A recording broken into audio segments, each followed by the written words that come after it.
Yeah, we were down 19-3, and it wasn't really a problem with us moving the ball. It was just, we had a couple of execution errors on third down, and it's a spot our team has been before. We were down 20-0 at Bluffton last year before coming back and beating them. So, our guys don't panic. They just wanted to get back out there and make plays, and we definitely had that opportunity. Plenty of opportunities out there to make plays today.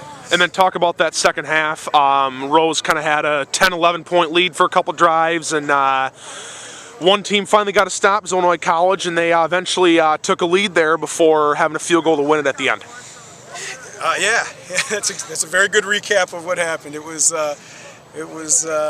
felt like it would go to 11, then to 4, then to 11 to 4, back and forth for a while, and then they went and got the lead back, and then we actually kicked the field goal to tie it up.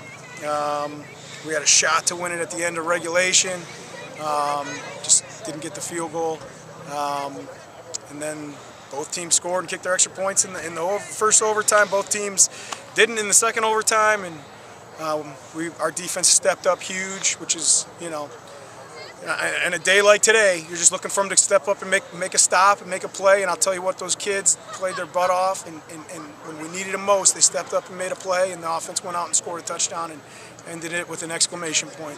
Talk a little bit more about the offensive effort. 824 yards of offense. Austin Swenson, 603 yards, 7 touchdowns.